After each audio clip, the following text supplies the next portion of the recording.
Yuk jadi bagian dari dakwah kami. Dukung operasional dakwah dan sosial kami, raih pahala amal jariah yang terus mengalir sampai hari kiamat. Assalamualaikum warahmatullahi wabarakatuh. Alhamdulillah, wassalatu wassalamu ala rasulillah. Segala puji dan puja kehadirat Allah subhanahu wa ta'ala, juga salawat dan taslim kepada Nabi besar Muhammad sallallahu alaihi wa ala alihi wa sahbihi wasallam. Semoga teman-teman sekalian mengikuti acara ini live ataupun siaran ulang tentunya. Semoga Allah subhanahu wa ta'ala memenuhi semua hajat-hajat anda dunia dan akhirat. Allah mudahkan semua urusan anda. Dan juga Allah subhanahu wa ta'ala memaafkan semua kesalahan-kesalahan yang pernah dilakukan. Dan tentu kita berharap agar Allah subhanahu wa ta'ala juga menyatukan kita di surga firdausnya tertinggi. Sebagaimana Allah satukan kita dalam majlis ilmu yang mulia ini. Dan tidak pernah lupa kita mendoakan agar negara kita menjadi negara yang aman, makmur, tentram. Seluruh umat Islam di bawah naungan ukhuwah Islamiyah dalam hal ibadah mereka kembali kepada Al-Quran dan Sunnah. Dan juga Allah mengangkat perselisihan di antara mereka. Juga Allah subhanahu wa ta'ala memberikan petunjuk para pemimpin kita agar menjalankan tugas dan amanah dengan baik. Dan semoga Allah membalas mereka dengan sebaik-baik balasan atas apa yang telah mereka berikan untuk agama, untuk negara dan juga untuk masyarakat. Dan semoga Allah memaafkan bila pun mereka punya kesalahan. Dan semoga Allah menjadikan kita semua masyarakat yang selalu gotong royong, bekerja sama untuk menjaga keamanan, ketentraman, kesatuan dan persatuan bangsa kita ini. Dan semoga Allah subhanahu wa ta'ala menjadikan kita contoh bagi negara-negara yang lain. Allahumma amin. Seperti biasa teman-teman sekalian, di hari Rabu siang kita akan melanjutkan bahasan bedah buku Riyadhus Shalihin tulis oleh Imam Nawawi rahimahullah. Dan pada kesempatan ini insyaAllah kita masuk bab baru, bab 93, tentang masalah bab anjuran mendatangi sholat, majelis ilmu dan ibadah-ibadah lainnya dengan tenang dan juga wibawa. Sebelum masuk membaca dalil, saya akan coba menanggapi dulu dan seperti biasa memberikan tambahan informasi atau penjelasan tentang masalah judul ini. Dalam Islam memang saudaraku seiman, setiap muslim dan muslimah dianjurkan selalu memiliki bawaan yang penuh dengan ketenangan, penuh dengan wibawa, kerapian, kebersihan. Dianjurkan dalam Islam, kalau ngomong diatur intonasinya, tutur katanya, pilihan kosakatanya. Begitu juga dengan penampilannya, begitu juga dengan cara jalannya, ya, kemudian kebijaksanaan dalam berbicara dengan audiens yang ada di depan atau lawan bicara, dia berbicara sesuai dengan tingkat level akal mereka misalnya. Semua ini bagian daripada hal yang dianjurkan dalam Islam. Jadi bukan dalam Islam itu orang kalau selalu tergesa-gesa, intonasi suaranya selalu teriak-teriak misalnya, tutur katanya tidak teratur, penampilannya berantakan, rambutnya acak-acakan, pakaiannya kotor, badannya mungkin bau. Kemudian sama sekali tidak peduli dengan nama baiknya, dengan jabatannya, dengan prestasi dunianya yang halal tentunya, ya. Maka ini bukan bagian daripada Islam. Islam itu selalu menggambarkan pengikutnya agar rapi, bersih, ya, pintar, cerdas, penuh dengan kewibawaan dan ketenangan. Itu Islam mengajarkan. Kalau temukan ada seorang muslim seperti ini, maka dia berarti seorang muslim yang sudah memahami, ya, ajaran Islam. Dan ini bagian daripada akhlak yang Nabi SAW mengatakan, innama bu'ithu liutammima makarimal akhlak. Aku diutus untuk menyempurnakan akhlak-akhlak yang mulia. Kita subhanallah kalau melihat ketenangan jiwa, wibawa, menjaga penampilan yang bersih dan rapi, tutur kata yang tertata dengan rapi, intonasi suara juga yang tidak terlalu kecil dan juga teriak-teriak misalnya. Orang yang selalu mengejar prestasi dunianya dari sisi akademiknya, usahanya, apa saja. Pada saat menjadi seorang suami dan menjadi suami yang terbaik, menjadi istri-istri yang terbaik, yang selalu dirindukan oleh pasangannya. Karena muamalahnya yang santun, muamalahnya yang baik, pengorbanannya, loyalitas dan loyalitasnya yang baik. Pada saat dia menjadi atasan, maka dia selalu disegani di satu sisi dan dicintai juga oleh para bawahannya misalnya. Dia jadi pemimpin juga seperti itu. Dia dengan sangat tenang, berwibawa, dan juga tentu dengan kualitas ya. Dengan kualitas yang sangat baik sehingga akhirnya bersatulah antara ketenangan jiwa, kewibawaan tersebut dengan prestasi-prestasi yang luar biasa. Memang ini bagian daripada agama Islam. Kita pernah mendengarkan riwayat bagaimana Nabi SAW kata Aisyah radhiyallahu anha menjaga wibawa beliau, menjaga penampilan beliau. Bahkan beliau tidak pernah terlihat terbahak-bahak sampai akhirnya terlihat langit-langit mulut beliau yang bagian dalam. Itu sampai luar biasa. Beliau tersenyum saja. Ya, beliau tertawa iya, tapi tidak boleh berlebihan misalnya. Tapi belum pernah ada riwayat yang menjelaskan Nabi SAW misalnya berpenampilan kotor. Malah sebaliknya, para sahabat kagum melihat pakaian Nabi SAW dengan sisir rambut yang wangi, dengan badan rambut yang rapi, badan yang wangi misalnya ya. Dan mereka semua terkagum-kagum itu bagaimana Nabi SAW sifatnya pemalu, kalau berbicara juga jelas ya. Didengar oleh semua orang dan pelan sehingga orang bisa memahaminya tidak tergesa-gesa dan sekian banyak hal yang merupakan bagian daripada agama ini harusnya kita jadikan sebagai contoh gitu ya. Jadi Nabi SAW pernah menegur sahabat yang masuk masjid rambutnya berantakan. Ada juga sahabat yang berpenampilan kumuh sekali padahal dia orang mampu. Ditegur semua oleh Nabi SAW. Tidak boleh kita berpenampilan seperti itu misalnya. Walaupun hidup Nabi SAW sederhana tapi semuanya dengan kewibawaan. Semua dengan penjagaan terhadap citra dan nama baiknya misalnya. Dan dalam Islam tidak boleh kita sengaja merusak. Jangan ada celah dalam hidup kita di mana orang bisa menilai kita negatif. Usahakan kita menutup semua pintu itu. Ya, agar tidak ada orang menilai negatif dari sisi penampilan kita, dari sisi tutur kata kita. Semuanya orang mengatakan, oh si fulan rapi ya, si fulan bersih ya, oh si fulan pintar ya, si fulan berhasil ya, si fulan sukses. Itu memang harus kita kejar. Dan harus begitu menjadi target kita. Jangan ada celah orang lain menilai kita negatif. Kalau dia menilai sengaja hanya mencari-cari kesalahan kita, itu urusan dia. Itu urusan dia. Tetapi kalau selain daripada ini, jangan. Ya. Ini bagian daripada hal yang harus diperhatikan. Ada seorang sahabat, ya, Ahnaf bin Qais radhiyallahu anhu, pada saat bertemu dengan Nabi SAW, Nabi SAW mengatakan ada dua sifat dalam dirimu yang dicintai oleh Allah. Kata Nabi SAW, lalu kemudian Nabi SAW mengatakan, al-hilmu wal-anat. Orang yang sangat hilm. Hilm itu banyak maknanya, tapi diantaranya adalah orang yang, kalau orang Arab mengatakan halim itu orang yang semuanya nyaman kalau kita interaksi dengan dia. Tutur katanya baik, idenya bagus, brilian, penampilannya bagus. Intinya orang itu sangat nyaman. Ya. Anat tidak tergesa-gesa dalam mengambil keputusan, tidak emosional. Ya.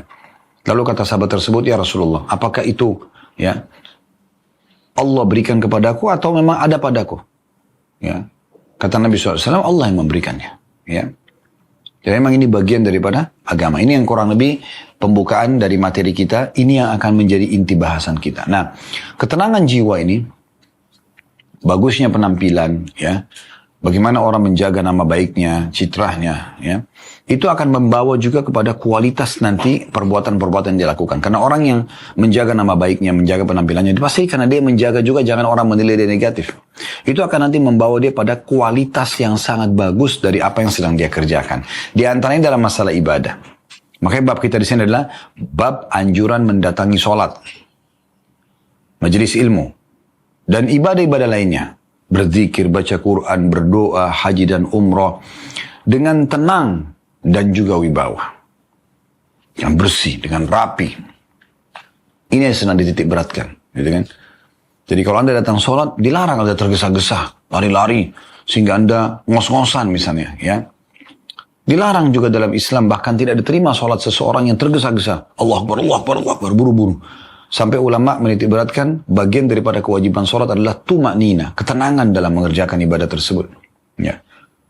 Benar tutur kata yang diucapkan, dengan tenang dia ucapkan, Bismillahirrahmanirrahim, Alhamdulillahi Rabbil Alamin, Ar-Rahmanir-Rahim, tenang. Bukan Alhamdulillahirrahmanirrahim, tidak jelas. Tiba-tiba sudah ruku, tiba-tiba sudah i'tidal, tiba-tiba sudah sujud, tiba-tiba sudah salam. Ada tuma'nina, ini nggak diterima sholatnya. Hadits yang masyhur sampai ulama memberikan judul hadits ini dengan bab musi as-salah. Bab tentang orang yang buruk sholatnya. Karena di masa Nabi SAW ada orang sholat seperti itu. Lalu kata Nabi SAW, setelah dia salam, waktu dia mendekat ke Nabi, kembalilah dan ulangi sholatmu. Karena kau belum sholat. Orang itu ulangi lagi. Sama kasusnya. Nabi SAW bilang lagi yang sama. Ulangi sholatmu. Sampai 3 kali hanya orang itu mengatakan, ya Rasulullah saya tidak tahu selain ini. Maka Nabi SAW ajarkan dia bagaimana sholat dengan tenang. Karena ketenangan itu akan membuat ide itu berkumpul. Ya, penampilan akan terjaga, tutur kata akan terjaga, itu penting sekali. Dan kualitas ibadah dan perbuatan nanti akan maksimal. Nah, itu yang kita sedang titik beratkan. Begitu juga dengan majelis ilmu. Datang dengan tenang, pemateri dengan bersih, dengan rapi, tutur kata yang tertata dengan baik, kemudian dia menyampaikan dengan ikhlas. Orang yang datang juga semuanya bersih, rapi, menyiapkan semua perangkat-perangkat untuk menuntut ilmu, dari pena yang dia pakai untuk menulis, pensil, kertas, buku yang dibahas misalnya. Jadi semua dengan baik, sehingga orang di sebelah kita nyaman, kita pun tidak mengganggu orang lain, tidak teriak-teriak. Ya. Kalau bertanya dengan santun dan sopan, itu juga semua dengan ikhlas karena Allah subhanahu wa ta'ala. Begitu juga dengan ibadah-ibadah lainnya. Berzikir, subhanallah, subhanallah, subhanallah. Itu kan? Yang kata Nabi SAW, siapa yang baca subhanallah 33 kali habis sholat. Alhamdulillah 33 kali. Allahu Akbar 33 kali. Lalu dia genapkan 100-nya. Karena ke 33 kali 3 kan 99. Dia genapkan 100-nya dengan la ilaha illallah wahdahu la syarikalah. Lahul mulku wa lahul hamdu wa huwa ala kulli syai'in qadir. Maka akan diampuni dosanya walaupun sebanyak buih di lautan. Walaupun sebanyak buih di lautan. Jadi ini penting sekali teman-teman sekalian untuk diperhatikan. Ya. Nah ini tidak bisa didapatkan bagi orang yang subhanallah, alhamdulillah. Tidak jelas. Anda kalau bicara dengan seseorang dengan seperti ini, mungkin orang itu mengatakan, kamu ini ngomong apa? Gak jelas. Bagaimana dengan Tuhan sang pencipta Allah yang Anda minta darinya keselamatan, kesehatan, rezeki, ya, kebahagiaan dunia dan akhirat? Tak mungkin dengan tidak sopan, dengan santun. Ya. Ini penting. Semua ibadah begitu, berdoa juga. Rabbana atina fid dunya hasanah. Renungi maknanya. Ya Allah, berikanlah kami semua kebaikan di dunia. Wa fil akhirati hasanah. Dan semua kebaikan di akhirat. Artinya yang maksimal bisa didapatkan di dunia, berikan kepadaku ya Allah. Yang maksimal bisa didapatkan di akhirat, berikan kepadaku ya Allah. Wa qina azaban nar. Selamatkan kami dari api neraka. Wa adkhilnal jannata ma'al abrar. Masukkan kami ke dalam surga bersama orang-orang yang patuh. Ya Azizu ya Ghaffar. Wahai Zat yang maha mulia dan maha pengampun. Ya Rabbal Alamin. Wahai Tuhan alam semesta. Tenang. Ya Allah, Zat yang maha suci, ya, satu-satunya pencipta yang bisa kami mohon kepadanya, yang kami imani secara gaib, memiliki segala kemuliaan, keagungan, satu-satunya raja segala sesuatunya. Aku mohon kepadamu ya Allah, agar engkau menyembuhkan penyakitku, engkau menerima hajatku. Lalu kita sampaikan apa saja, setelah kita puji-puji Allah dengan baik. Kata Nabi SAW, waktu ada seorang sahabat masuk masjid kemudian dia tergesa-gesa. Dia mengatakan, Allahumma gfirli, ya Allah ampunilah aku. Kata Nabi SAW, ista'jal hadha. Orang ini buru-buru sekali. Harusnya dia memuji Allah dulu, dia bacakan salawat kepadaku, baru dia sampaikan hajatnya. Nah itu penting. Ketenangan jiwa ini penting sekali. Ya. Begitu juga dengan yang lainnya. Membaca Al-Quran, tidak tergesa-gesa. Ya. Melaksanakan apa saja ibadah, termasuk masalah ya haji dan umroh, tawaf, sa'i, tenang aja, tenang. Apa yang dikejar? Apa yang dikejar? Gitu kan? Usahakan setiap ibadah yang sedang kita kerjakan, ada nilai maksimalnya nanti akan kita dapatkan pada hari kiamat. Karena kita mengerjakannya dengan tenang, dengan benar. Itu penting sekali. Kita juga kalau ngobrol sama orang, bawaan kita tenang, pribadi kita tenang, kita dengarin dulu apa yang dia ucapkan, kemudian kita jawab sesuai dengan apa yang dibutuhkan, gitu kan? Maka orang pun segan sama kita. Orang juga merasa orang dihormatin. Maka ini diperlukan tentunya. Sebaliknya orang kalau ngomong teriak-teriak, terlalu banyak bercanda, ini nanti akhirnya orang juga ya anggap remeh, tidak dihormati. Kalau dia ngomong gak jelas apa yang dia omongin, mungkin dia lagi ngomong, orang sibuk dengan handphone, tidak dipedulikan. Karena memang gak ngerti apa yang diucapkan sama orang ini. Bahkan jatuh, gak ada punya wibawa sama sekali di mata orang. Bahkan sampai pada tingkat jihad, berperang di jalan Allah subhanahu wa ta'ala, kita disuruh tenang. Kata Nabi SAW, kalau kalian harus ya, kalau kalian harus membunuh, bunuhlah dengan cara yang santun. Perang, bunuh musuh dengan tenang. Jadi kan? Bukan berarti lambat, enggak. Tapi tidak perlu kita teriak-teriak. Ya. Habiskan energi kita. Walaupun kita ingin bakar semangat. Kita bisa bakar semangat dengan kata-kata yang cukup untuk membakar semangat. Tidak harus dengan teriak-teriak misalnya. Ya. Begitu juga kata Nabi SAW, dan kalau kalian sembelihlah dengan cara yang baik. Tajamkan pisau kalian dan tenangkan sembelihan kalian. Sembelihan saja disuruh tenang. Jangan dipukul, jangan dibanting. Pelan-pelan ditidurkan. Seakan-akan dia tidak tahu kalau dia akan disembelih. Ya. ditenangkan dulu, ditutup matanya mungkin dengan kupingnya kalau ya hewan itu bisa juga supaya dia nggak melihat atau paling tidak diangkat pelan-pelan lehernya kemudian baru disembelih. Tentu dengan cepat kita sembelihnya, tapi dengan tenang ini membuat dia juga tenang. Itu kata Nabi SAW, tenangkan juga ya sembelihan kalian. Jadi ketenangan ini luar biasa gitu. Dan memang Allah Subhanahu Wa Taala akan memasukkan ketenangan dalam jiwa orang-orang beriman. Makin Anda dekat sama Allah, maka makin terjaga wibawa Anda, makin terjaga ketenangan jiwa Anda, makin terjaga penampilan Anda, makin terjaga tutur kata Anda, pandangan mata Anda, apa yang didengar oleh kuping Anda, apa yang dijamah oleh tangan Anda, apa yang dilangkahi oleh kaki Anda, apa yang disentuh oleh kemaluan Anda, semuanya akan terjaga. Ini semua karena efek daripada keimanan. Ya. Nabi SAW pernah mengatakan kepada para sahabat dalam satu perjalanan, kalau kalian sedang menukik, bertakbirlah. Naik sedikit menukik, naik mobil kah, atau pesawat lagi take off, ya. Maka bilanglah, Allahu Akbar. Kalau sedang turun, kalau pesawat mungkin landing ya, maka bertasbihlah, bilang Subhanallah.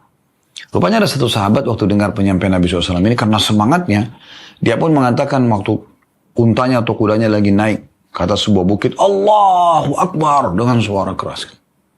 Apa yang terjadi? Nabi SAW panggil dan mengatakan, sungguhnya zat, kecilkan suara kalian. Zat yang sedang kalian panggil Allah itu tidak tuli. Tidak perlu kita teriak-teriak seperti itu. Waktu sahabat Nabi Ridwanullah alaihim sampai ke Khaybar, benteng Yahudi, sekitar 180 km kurang lebih dari kota Madinah, itu mereka sudah dapat janji dari Nabi SAW yang disampaikan dari janji Allah, pasti mereka akan diberikan kemenangan dan akan menguasai benteng Yahudi. 9 benteng Yahudi di sana akan dikuasai semuanya. Tapi tentu melalui proses sunnatullah, Nabi SAW membentuk pasukan, ikhtiar, ya, menyerang, mengepung, ada bahkan sahabat yang jadi korban gitu kan. Bahkan kelingking Nabi SAW itu sempat berdarah kena anak panah Yahudi. Nah, pada saat awal masuk ke sana, sempat para sahabat bertakbir, Allahu Akbar, Allahu Akbar, waktu lihat benteng Yahudi. Kata Nabi SAW, tenang, tenang. Ini lagi mau berperang ini. Tenang, padahal kan kalau orang pikir-pikir secara umum, ayo kita semangat, kita akan begini dan begitu, kita teriak-teriak misalnya. Kalau kita mau motivasi orang nggak masalah, tapi motivasinya itu, misalnya contoh gini, ini contohnya. Daripada Anda mengatakan, ayo kita mau hancurkan, ayo kita begini. Daripada begitu Anda mengatakan misalnya, ya seperti Nabi SAW bilang, pada saat menyemangatkan sahabat untuk berperang, Kumu ila jannati rabbikum. Ayo berdiri dan raihlah surga Tuhan kalian. Cukup kok. Sudah cukup membakar semangat, oh kita akan dapatkan surga. Kata Nabi SAW di perang Badar, ya, tidak ada seorang pun dari kalian yang hadir di sini, kecuali akan masuk surga. Kenapa gitu? Nabi tidak mengatakan, kalian akan pasti masuk surga. Nggak gitu. Lalu yang terjadi apa? Ada seorang sahabat namanya Abdullah mengatakan, ya Rasulullah, bakin, indah sekali yang Anda ucapkan itu. Bisa diulangi ya Rasulullah? Kata Nabi SAW, kan santun biasa bicara, padahal ini janji surga loh ya. Tidak ada seorang pun yang terkadang yang terbunuh di sini, hadir di Badar ini, terbunuh kecuali pasti masuk surga. Maka sahabat tersebut kebetulan lagi pegang 2 butir kurma, dia sudah semangat mendengarkan itu. Padahal tidak teriak-teriak Nabi SAW ya. Dengan tenang aja menyampaikan. Dia kunyah lalu dia mengatakan, kalau saya tunggu kunyahan kurma ini selesai mungkin masih lama waktunya. Masih lama gitu. Maka dia pun mengatakan, ya, kalau gitu dia lempar kurma lalu kemudian dia masuk ke pasukan. Bukan dia mengatakan, tapi dia mengeluarkan kunyahan kurmanya itu, kemudian dilemparkan lalu kemudian dia masuk menyerang musuh sampai akhirnya dia terbunuh mati syahid. Jadi kita lihat dari semua lini kehidupan seorang muslim, dia memang disuruh tenang, berpenampilan yang bagus, menjaga tutur kata, ya, kemudian juga menjaga sikap, ya, tenang dalam mengambil keputusan, menjaga wibawa dan nama baiknya, citranya, ini semua bagian daripada agama. Dan jangan ada celah orang lain bisa menilai kita negatif. Usahakan jaga, dan ini subhanallah coba terapkan dalam kehidupan, maka kita akan temukan orang seperti ini, rumahnya bersih rapi, penampilannya bersih dan rapi, kendaraannya bersih dan rapi, pekerjaannya rapi, semuanya rapi. Subhanallah, bermula dari mana masalah ini. Nah, ini kurang lebih gambaran tentang bahasan kita. Kita akan coba teman-teman sekalian menyebutkan dalil yang ditulis oleh Imam Nawawi rahimahullah. Yang pertama surah Al-Hajj ayat 32. Allah Subhanahu wa taala berfirman, "Wa may yu'azzim sya'airallahi fa innaha min taqwal qulub." Dan barang siapa yang mengagungkan syiar-syiar Allah, maka sungguhnya hal itu timbul dari ketakwaan hati. Mengagungkan, memuliakan, maksudnya tenang, benar, gitu kan, jelas, lagi berzikir, lagi baca Quran, lagi berdoa, lagi lakukan apa saja. Maka agungkan itu syiar. Kerjakan dengan benar, dengan tenang, ya, dengan tepat. Semua itu mengagungkan.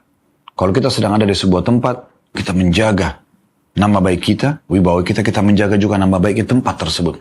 Kita sedang berinteraksi sama orang, kita menjaga nama baik kita menjaga nama baik dia. Kita menjaga ya pembicaraan yang sedang kita ucapkan atau yang sedang kita berinteraksi dengannya, dan juga kita juga menjaga ucapan dia misalnya. Ucapan kita jaga, ucapan dia juga kita jaga. Semuanya kita jaga. Bahkan subhanallah seringkali itu menjadi metode dakwah tersendiri ya. Oh ternyata si fulan itu bersih benar ya, wangi benar ya, enak benar dengan tutur katanya, susunan katanya. Misal contoh, berhasil ya, sukses ya, dan segala macam. Ya, maka itu yang perlu kita perhatikan baik-baik. Nah, syiar-syiar Allah perlu kita jaga, kita hormati. Al-Quran dihormati, dimuliakan. Sejadah pun dimuliakan. Untuk sholat, kita berikan haknya. Kita mulia tempat sholat itu. Jangan pakai sejadah kemudian dibuang-buang sembarangan. Sejadah yang tempat sujud diinjak-injak tanpa ada alasan yang uzur yang benar. Atau apa gitu, ya? Menghadap kepada Allah SWT pakai baju compang-camping. Kenapa gak pakai baju yang bagus misalnya? Imam Abu Hanifah rahimahullah, setiap malam kalau mau sholat tahajud, beliau pakai baju yang terbaiknya, pakai parfum terwangi. Imam Malik rahimahullah, kalau mau mengajar hadis Nabi SAW, beliau mandi dulu, beliau pakai baju yang paling bagus, beliau juga pakai parfum yang terbaik, baru kemudian beliau mengajarkan hadis Nabi. Menghormati syiar Allah subhanahu wa ta'ala. Ya. Di sekitar Ka'bah, muliakan tempat itu. Jalan dengan tenang. Nikmati doa-doa tersebut, hormati.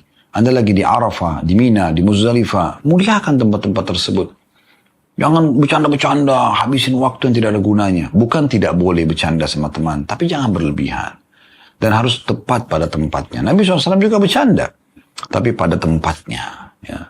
Dan tidak boleh berlebihan. Nah ini poin yang perlu kita garis bawah itu ya teman-teman sekalian. Jadi ini menghormati dan mengagungkan syiar-syiar Allah termasuk ya adalah ketakwaan hati seseorang. Maksudnya bagian daripada tanda keimanan dia kepada Allah SWT. Bagaimana dia ya termasuk orang-orang yang tersentuh secara keimanan sehingga dia menjaga syiar-syiar Allah tersebut. Ya. Kemudian di sini diangkat oleh beliau dua buah hadis ya yang diangkat oleh Imam Nawawi rahimahullah, hadis nomor 709 dan juga 710. 709-nya saya bacakan dari Abu Hurairah radhiyallahu anhu, beliau berkata, saya mendengar Rasulullah sallallahu alaihi wasallam bersabda, "Idza uqimatis shalah fala ta'tuha wa antum tas'aun wa'tuha wa antum tamshun wa 'alaikumus sakinah fama adraktum fasallu wa ma fatakum fa'atimmu." Apabila sholat telah dikumandangkan iqamahnya, maksudnya apabila telah diiqamahkan sholat, maka janganlah kalian mendatanginya dengan berlari, sehingga ngos-ngosan. Tapi datangilah dengan berjalan, dan kalian harus tenang jalannya.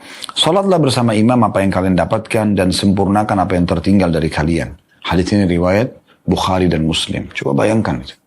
Suruh tenang, karena tergopoh-gopoh ini mengganggu juga kualitas daripada perbuatan kita. Ketenangan ini akan juga menjaga kualitas ya, perbuatan kita.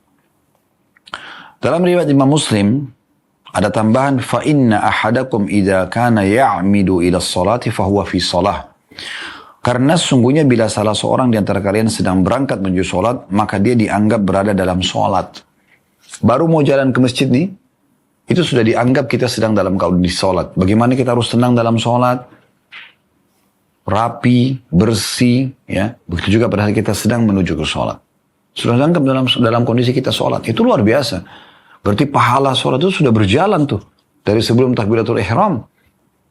Maka kita harus jaga sikap kita. Ya. Jaga penampilan kita. Jaga tutur kata kita. Subhanallah teman-teman. Hadits ini mulia sekali ya. Bagaimana kita ambil faedah hadisnya tentang pentingnya seseorang itu untuk menjaga ya, kemuliaan sholat itu sendiri.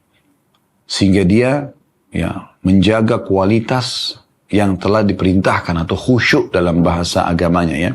Dia jaga kualitasnya, tepat waktunya, tepat gerakannya, tepat bacaannya. Nah, dan itu terjadi dari awal takbiratul ihram sampai salam. Ini tidak mungkin didapatkan kecuali oleh orang memang dasarnya jiwanya tenang. Dia memang mengerjakannya dengan menikmatinya. Ya, beda sekali. Orang yang membaca ayat Al-Quran sebagai imam dengan menikmati ayat tersebut, dengan orang yang tergesa-gesa yang penting dia menyelesaikan, maka juga beda efeknya kepada makmum. Ada imam biar baca panjang, kita nyaman aja di belakangnya. Karena memang dia sedang menikmati ayat tersebut. Allah berikan keberkahan. Dibandingkan ada orang cuma baca ayat pendek tapi tidak ada bekasnya sama sekali. Ya. Semua itu karena bermula dari ketenangan jiwa seseorang. Bagaimana dia tidak tergesa-gesa dalam masalah ya, ibadah seperti ini. Makanya Nabi SAW mengingatkan masalah ini. Faedah pertama dari hadis tentang pentingnya seseorang ya, mendatangi sholat itu dalam kondisi tenang dan memberikan ya, kualitas yang terbaiknya. Tentu dimulai dari ketenangan, baru kemudian dia bisa jaga kualitasnya. Jadi nanti tubuhnya pun akan tenang. Dan Nabi SAW bilang, dan jangan kalian berlari. Jangan kena iqamah lalu kalian lari-lari. Akhirnya ngos-ngosan, bacanya tidak terkontrol, gerakannya juga tidak terkontrol. Ya. Ada sebagian orang mungkin jatuh. Ya. Mungkin buyar hafalannya, atau bacaannya, dan seterusnya. Dan juga kata Nabi SAW, untuk menenangkan kita supaya ya yakin, tidak ada masalah kok. Kalaupun kita tenang. Kata Nabi SAW, yang kalian dapat bersama imam, sholatlah. Yang tertinggal, misalnya masbuk 1 rakaat, kerjakanlah setelah itu, sempurnakan.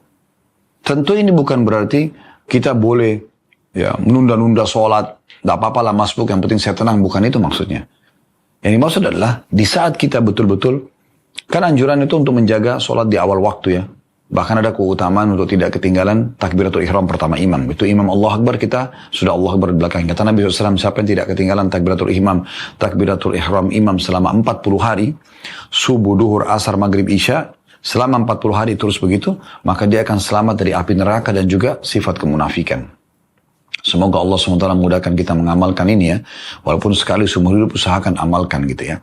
Semoga Allah mudahkan sekali lagi. Dengan izin Allah SWT, baik saya juga teman-teman sekalian, agar selalu menjaga ini ya. Bagaimana selama 40 hari, bahkan kalau perlu sudah rutin insya Allah kita selama hidup kita menjaganya. Ya. Supaya tidak pernah kehilangan takbiratul ihram pertama imam. Nah, ini kita lakukan untuk mengejar ini tentunya kita datang jauh sebelum waktu azan. Misalnya 10 menit sebelum azan, kita udah dalam kondisi wudu, sudah jalan ke masjid, pas tiba di masjid lagi azan. Atau kita di masjid, azan lagi dikumandangkan.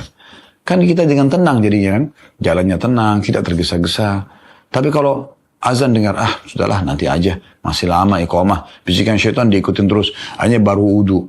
Ya. Habis itu kemudian dia, baru kemudian menuju ke masjid, sudah masuk 1 rakaat. Nah ini tergesa-gesa kadang-kadang. Jangan seperti itu. Jadi kita memang sudah mempersiapkan diri. Nah kalau kita sudah berusaha misalnya, kita sudah memang mempersiapkan diri sebelum azan, ya, kita sudah uduk segala macam, subhanallah, qadarullah, kita terlupa. Ya. Oh, ternyata sudah masuk waktu sholat misalnya. Lalu kita ke masjid. Dari saat itu kita jangan tergesa-gesa juga. Ini yang sedang dimaksud itu ya, adalah yang dimaksud dalam hadis adalah ini. Kondisi orang bukan sengaja menerlambatkan. Enggak. Kemudian dia mengatakan, sudahlah saya tenang aja. Bukan itu. Anda harusnya fahami adalah orang yang dasarnya memang tahu mengejar keutamaan awal waktu sholat. Tapi satu waktu dia punya halangan. Maka di saat itu, jangan karena dia mau ngejar takbiratul ihram pertama imam, karena dia lupa atau macet, maka dia buru-buru. Enggak, tenang saja di saat itu. Karena qadar Allah memang Allah sedang menentukan ada hambatan situ. Misalnya macetnya jalan, atau apalah kira-kira halangan-halangannya. Nah seperti itu.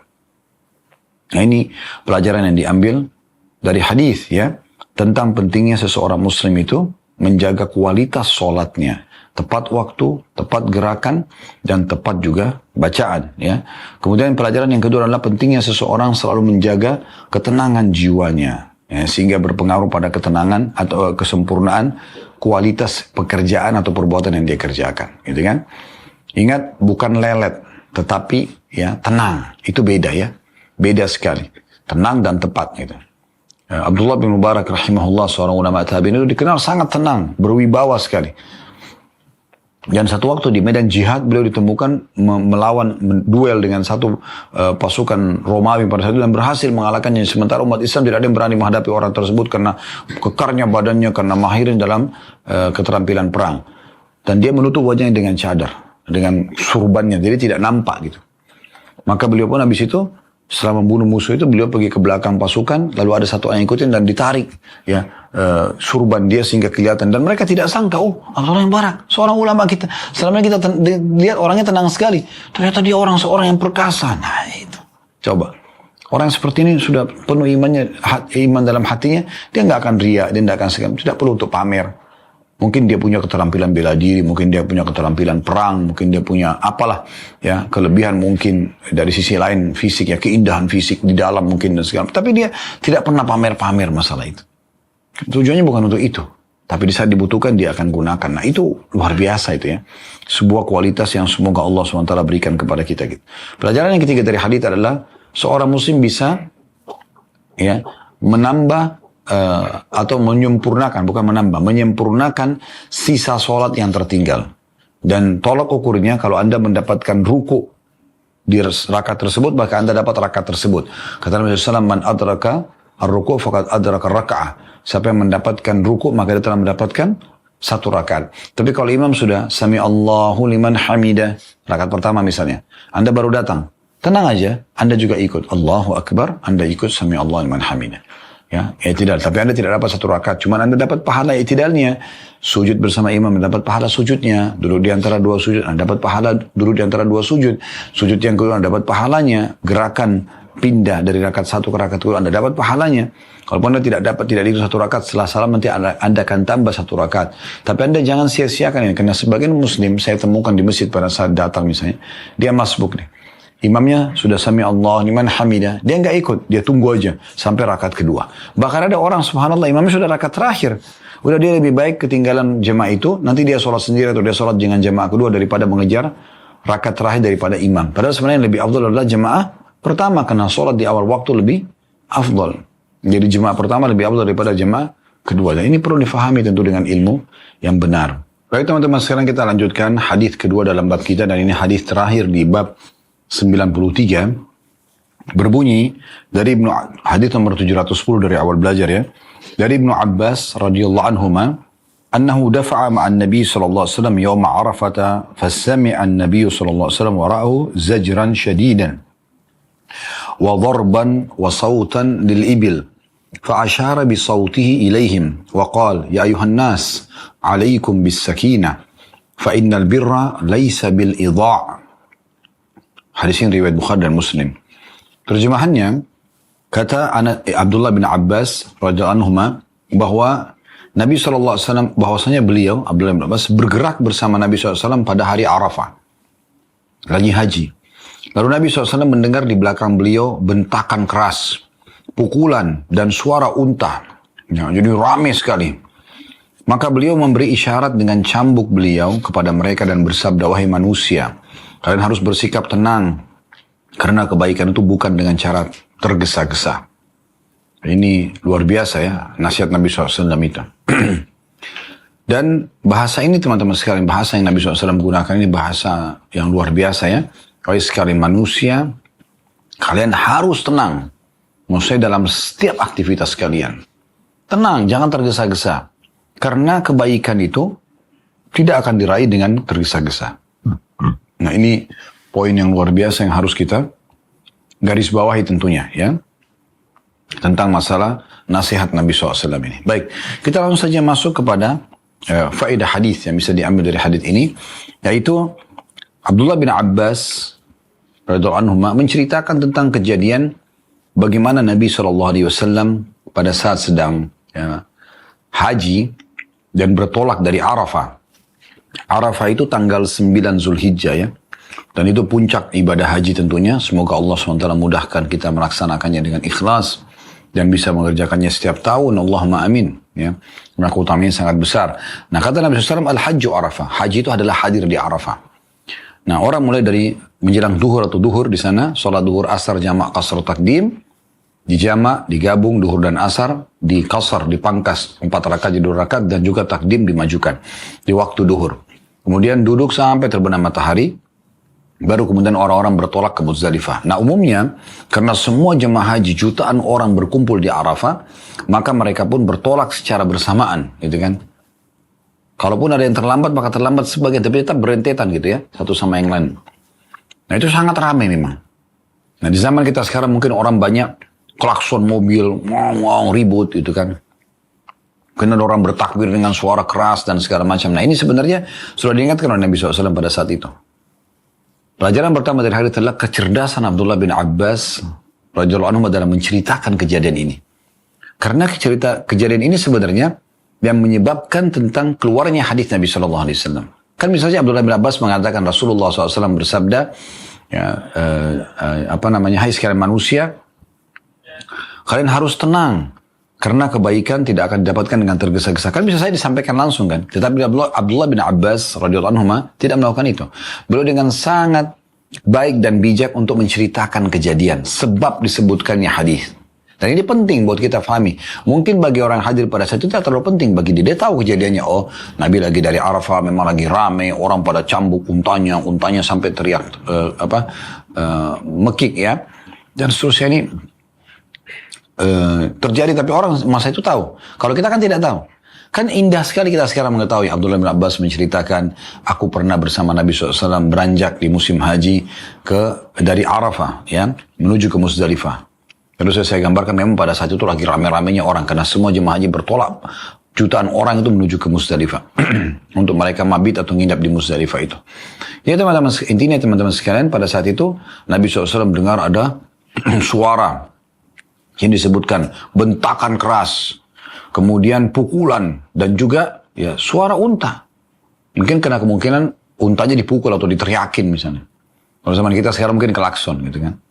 Maka Nabi SAW memberikan isyarat kepada orang-orang supaya mereka tenang.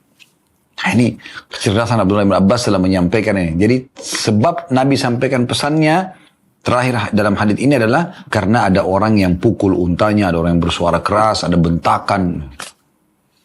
Pelajaran pertama. Pelajaran yang kedua dari hadits adalah pentingnya setiap muslim peduli dengan ketenangan jiwa. Penting. Tenang, sudah kita berikan gambaran hampir 1 jam kita berbicara tentang masalah tenang jiwa ini, tenang. Ketenangan jiwa itu akan membuat, tentu sekali lagi bukan lelet, bukan lamban. Tapi tenang itu maksudnya dia betul-betul mengerjakan semuanya tepat, tapi dengan tenang.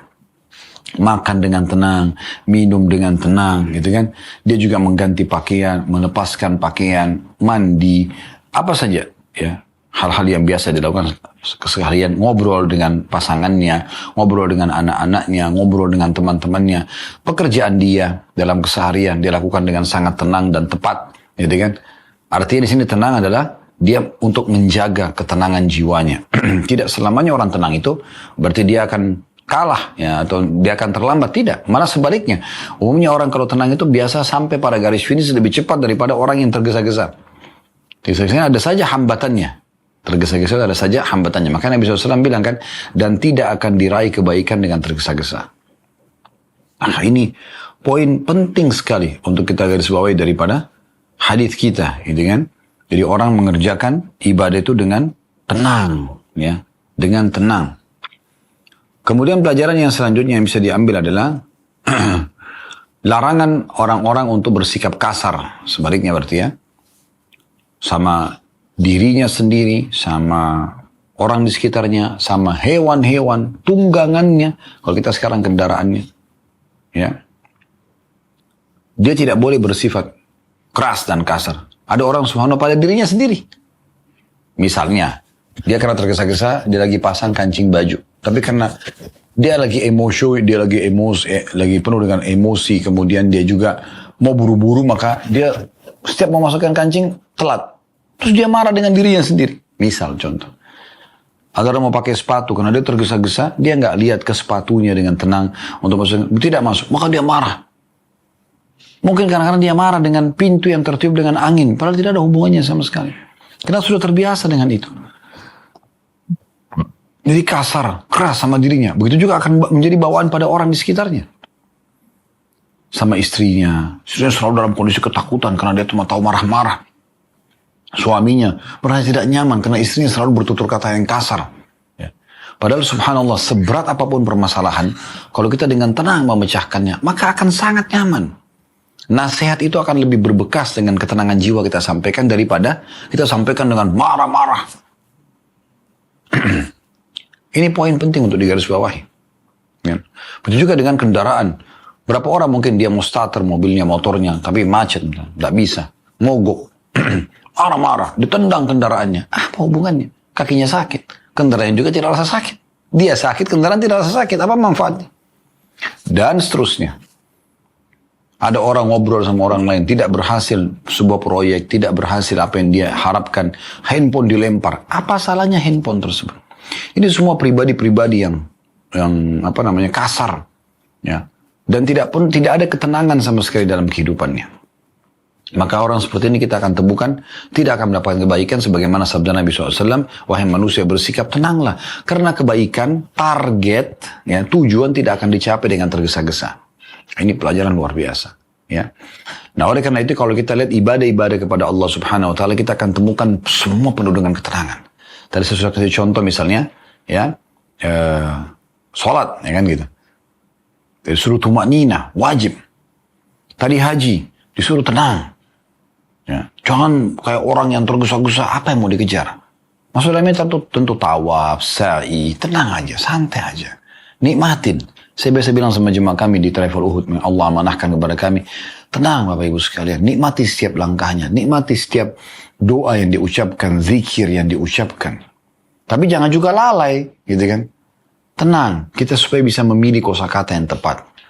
Ingin ngobrol sama orang, ingin menegur orang, pilih kosakata yang tepat, waktu yang tepat, maka akan lebih berefek. Itu penting untuk semua itu.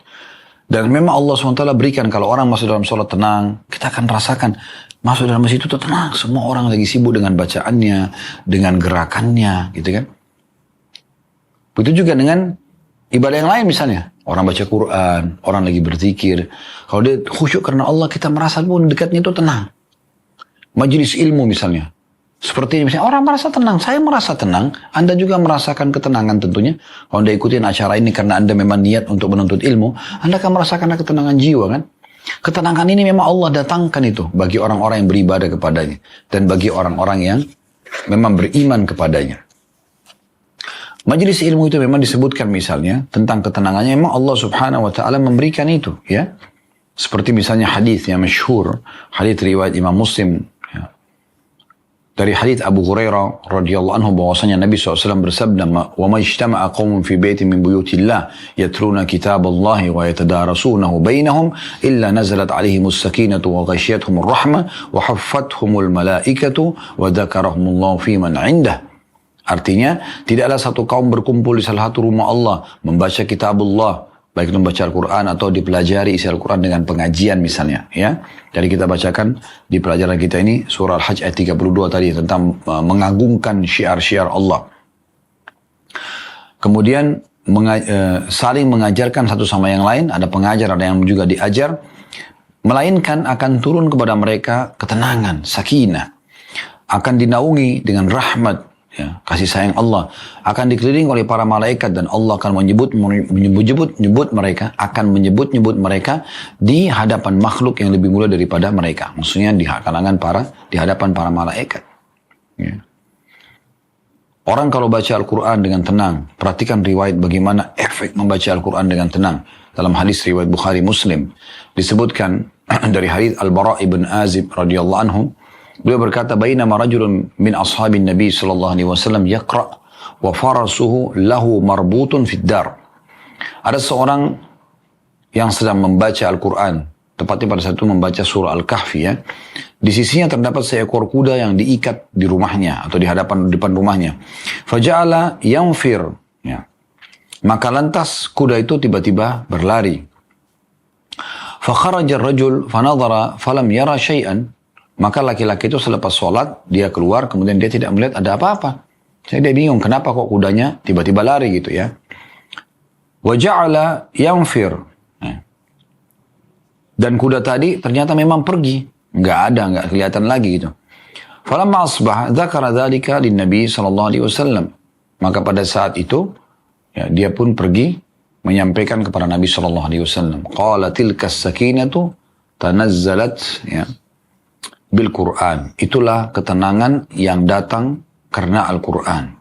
Maksudnya bagaimana Ya, Imam Nawawi rahimahullah menanggapi mengatakan itulah yang menunjukkan keutamaan membaca Al-Quran. Al-Quran itu sebab turunnya rahmat dan hadirnya malaikat. Hadis ini juga mengandung pelajaran tentang keutamaan mendengar Al-Quran.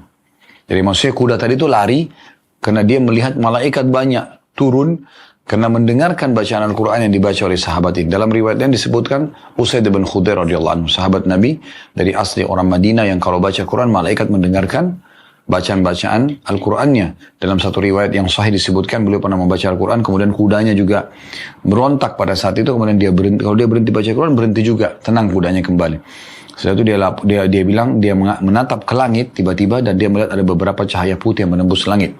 Maka dia pun melaporkan kepada Nabi SAW, kata Nabi SAW, sesungguhnya ya, itu adalah malaikat yang datang mendengarkan bacaan Qur'anmu. Andai saja kau baca sampai terbit matahari, niscaya ya penduduk Madinah akan melihat malaikat yang datang mendengarkan bacaanmu itu. Dan memang subhanallah ya, pernah terjadi dalam sebuah riwayat yang lain ya, disebutkan oleh Al-Hakim dalam kitab Mustadraknya, dan Imam Al-Zahabi menyatakan hadis ini juga sahih ya, dari Salman Al-Farisi radhiyallahu anhu. Beliau mengatakan ya, pada saat itu ada orang-orang yang sedang berzikir, beliau juga sedang berzikir masing-masing. Lalu Nabi SAW lewat. Kemudian beliau mengatakan, "Ma kuntum taqulun?" Apa yang sedang kalian ucapkan dalam duduk kalian ini? Fa inni ra'aitu rahmata tanzilu alaikum. Karena aku diperlihatkan rahmat turun kepada kalian. Fa ahbabtu an usyarikakum fiha. Dan aku ingin sekali untuk ikut serta bergabung bersama kalian. Jadi Nabi SAW diperlihatkan oleh Allah Subhanahu wa Ta'ala tentang masalah ya, rahmat yang turun ya, kepada para muslimin ya, yang ada pada saat itu. Jadi memang intinya sebenarnya teman-teman sekalian dari apa yang semua kita bahas ini, bagaimana seorang muslim ya, menjaga ketenangan jiwanya sehingga nanti akan berpengaruh kepada penampilan dia, tutur katanya, sikapnya, kemudian juga perbuatan-perbuatan yang akan dia lakukan, baik ibadah ataupun keputusan-keputusan yang dikerjakan untuk urusan dunianya, semua juga akan mencapai pada kualitas yang baik. Tentunya. Kedepannya insya Allah kita akan membahas nanti bab 94 tentang bab memuliakan tamu. Itu juga teman-teman di Instagram dan Facebook bisa follow. Itu juga mungkin di TikTok ya, sudah ada channel kami, mungkin Anda bisa dukung, dan Anda dukung semua channel-channel dakwah Islam menyampaikan tentang syiar Islam dan menyampaikan sesuai dengan wahyu Al-Quran dan Sunnah dengan pemahaman para sahabat, agar Anda tentu partisipasi bersama kami semuanya, pahala tentunya. Mungkin begitu saya teman-teman sekalian. Kalau benar dari Allah, kalau ada salah dari saya, mohon dimaafkan. Subhanakallahumma bihamdika, asyhadu an la ilaha illa anta astaghfiruka wa atubu ilaik. Wassalamualaikum warahmatullahi wabarakatuh.